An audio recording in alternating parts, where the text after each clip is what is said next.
آج ایک نئی ویڈیو کے ساتھ آپ کی خدمت میں ایک بار پھر حاضر ہوں۔ امید ہے آپ سب خیر و عافیت سے ہوں گے۔ ایک بادشاہ تھا جو اپنے محل میں بہت زیادہ رعب اور دبدبے کے ساتھ رہا کرتا تھا۔ وہ اپنی سلطنت پر بہت زیادہ غرور کیا کرتا تھا۔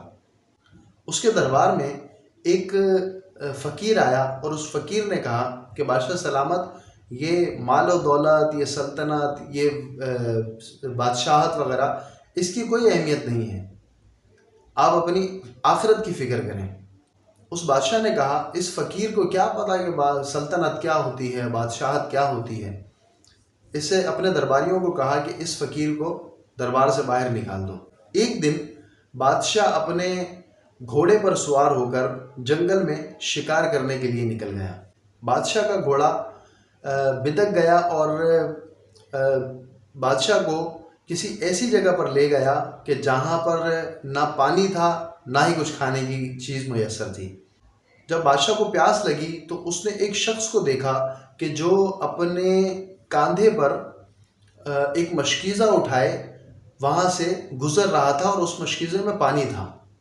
تو بادشاہ نے اس سے کہا کہ مجھے پانی پلا دو۔ اس نے کہا کہ پانی تو میں تمہیں پلا دوں گا، لیکن اس کی کچھ قیمت ادا کرنی پڑے گی۔ اس بادشاہ نے کہا کہ میں اس ملک کا بادشاہ ہوں۔ تو اس نے کہا ٹھیک ہے، ہوتے ہوگے، لیکن میں تو پانی بیچتا ہوں، تم کوئی قیمت ادا کر سکتے ہو تو پانی لے لو۔ اس نے کہا، بادشاہ نے کہا کہ مانگ کیا مانگتا ہے؟ اس شخص نے کہا کہ مجھے تمہاری آدھی سلطنت چاہیے۔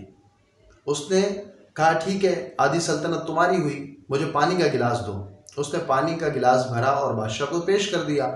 اب بادشاہ نے جیسے ہی پانی منہ کے ساتھ لگایا تو پانی حلق سے نیچے ہی نہ جائے۔ اب بادشاہ پریشان ہو گیا، گھبرا گیا کہ میں کیا کروں۔ اب اس شخص نے کہا کہ میں حکیم بھی ہوں، اگر آپ کہیں تو میں آپ کا علاج بھی کر سکتا ہوں۔ بادشاہ نے حامی بھر لی اور کہا کہ ٹھیک ہے، تم میرا علاج کرو، لیکن اس شخص نے کہا کہ میں علاج تو کروں گا، لیکن اس کی بھی کوئی فیس ادا کرنی پڑے گی۔ اس نے کہا کہ مانگو، کیا فیس مانگتے ہو؟ اس نے کہا باقی کی آدھی سلطنت بھی مجھے دے دو۔ تو بادشاہ نے کہا کہ چلو ٹھیک ہے، میں نے تمہیں آدھی سلطنت بھی دی، اگر مر جاؤں گا تو ظاہر تب بھی جاتی ہے، تو اگر میں تمہیں دے دیتا ہوں تو تب بھی جانی ہے میری سلطنت۔ اس نے آدھی مزید سلطنت بھی اس کے حوالے کر دی۔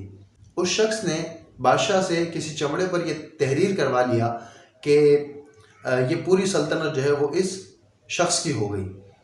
اب کچھ دن بعد جب بادشاہ دوبارہ اپنے دربار میں بیٹھا ہوا تھا تو وہی فقیر دوبارہ آیا اور بادشاہ دیکھ کر بہت حیران ہوا، کہا کہ تم تو وہی فقیر ہو نا کہ جو کچھ دن پہلے بھی آئے تھے؟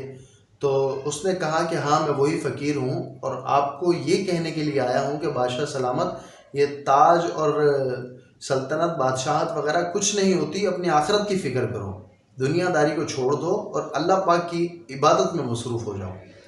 بادشاہ نے اپنے درباریوں سے کہا کہ اس فقیر کو یہاں سے نکال دیا جائے۔ اس شخص نے اپنے بیگ میں سے وہی دستاویز نکالی جس پر بادشاہ نے پوری سلطنت لکھ کر اس شخص کے حوالے کی تھی۔ وہ دستاویز دکھانے کے بعد اس شخص نے بادشاہ سے مخاطب ہو کر کہا کہ بادشاہ سلامت، یہ ہے آپ کی پوری بادشاہت کی اوقات، کہ آپ جو ہے وہ 2 گھونٹ کے بدلے اپنی پوری بادشاہت، پوری سلطنت میرے حوالے کر چکے ہیں، لہٰذا اپنے مال پر غرور نہ کریں آپ۔ تو ہمارے لیے بھی اس واقعے میں یہی میسج ہے کہ ہمیں بھی اپنی کسی ایسی چیز پر غرور نہیں کرنا چاہیے۔ مال اللہ تبارک و تعالیٰ کی نعمت ہوتا ہے، اگرچہ حلال ہو، حلال مال اللہ پاک کی نعمت ہے، لیکن اگر ہم اپنے مال کی وجہ سے خود کو اعلیٰ سمجھیں گے، دوسروں کو کمتر سمجھیں گے، تو یہ مال ہمارے لیے کہیں وبال نہ بن جائے۔ تو کسی کو بھی اپنے سے کمتر نہ سمجھیں۔ مال کی محبت جو ہے یہ انسان کو ویسے ہی اندھا کر دیتی ہے۔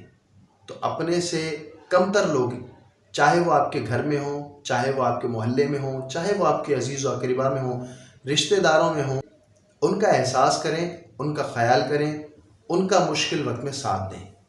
امید ہے آج کی ویڈیو آپ کو اچھی لگی ہوگی۔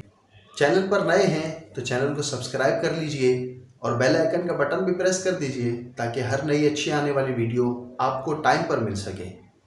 کل انشاءاللہ ایک نئی ویڈیو کے ساتھ آپ کی خدمت میں پھر حاضر ہوں گے. تب تک کے لیے فی امان اللہ، اپنی دعاؤں میں یاد رکھیے گا.